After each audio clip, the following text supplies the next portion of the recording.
আসসালামু আলাইকুম। আশা করি সবাই ভালো আছেন। অনেক দিন পর আসলাম, আবার হয়তো কিছুদিনের জন্য হারিয়ে যাব। যাই হোক, যে কথা বলার জন্যে আসা, পৃথিবীতে প্রত্যেকটা মানুষ কিছু স্বপ্ন, কিছু আশা আকাঙ্ক্ষা নিয়ে বেঁচে থাকে। আর এই বেঁচে থাকাটা অস্বাভাবিক কিছু নয়, এটাই বাস্তবতা, কিংবা এটাই সাধারণ বিষয়।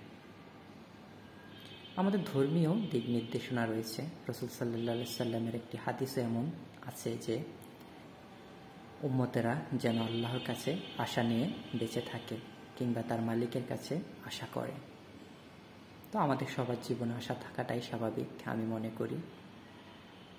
তবে আমাদের সেই আশা করার ক্ষেত্রে কিছু লিমিটেশন রাখা উচিত। কখনোই আকাশ কুসুম কল্পনা করা উচিত নয়। আপনার ক্যাপাসিটি কিংবা অ্যাবিলিটি যতটুকু, আপনাকে ততটুকুর ভিতরেই সীমাবদ্ধ থাকা উচিত। তো আমরা অনেকেই অনেক কিছুই করি। প্রত্যেকটা কাজের পিছনে আমাদের কিছু মুখ্য উদ্দেশ্য থাকে। দিন শেষে হয়তো সবগুলো কাজের ফিডব্যাক আমাদের অনুকূলে আসে না, কিছু ক্ষেত্রে তার ব্যতিক্রম ঘটে। তো পৃথিবীতে আসলে সব উদ্দেশ্য কিংবা সব কাজে যে সফলতা আসবে তা কিন্তু না, তাহলে পৃথিবীর যে সৌন্দর্য সেটা হারিয়ে ফেলত। এই জন্যেই পৃথিবীটা এত সুন্দর, এত বৈচিত্র্যময়, যেখানে উত্থান পতন হয়। আমরা গাছ লাগাই, প্রতিটি গাছ কিন্তু আমাদেরকে ফল দেয় না। কিছু গাছ ফুল দেয়, কিছু গাছ পাতা দেয়, কিছু গাছ ফল দেয়, আবার কিছু গাছ কাঠ হিসেবে কিংবা জ্বালানি হিসেবে আমরা ব্যবহার করতে পারি। তো মানুষের জীবনের সকল উদ্দেশ্যই আসলে সফল হয় না, বা সব কাজে মানুষ সফলতা পায় না। তাই বলে থেমে থাকা যাবে না।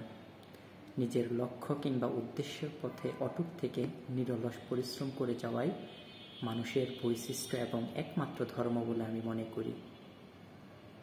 বিল গেটস বলেছিলেন যে আপনি গরিব হয়ে জন্মানোটা দোষের কিছু নয়, কিন্তু যদি আপনি গরিব থেকেই মারা যান তবে সেটাই আপনার দোষ।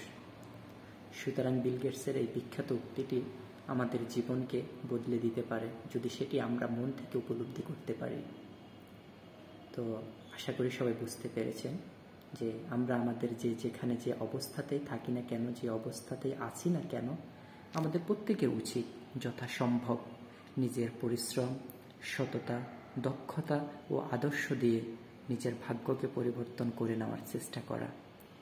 সর্বশেষ একটা কথাই আমি বলবো, মহান রবের কাছে আশা রেখে কিংবা রবের অনুগ্রহ কামনা করে আপনি যদি চেষ্টা করে যান, আপনি যদি পরিশ্রম করে যান, তবে ইনশাল্লাহ আপনার সাকসেস রেটটা অনেক বেশিই থাকবে।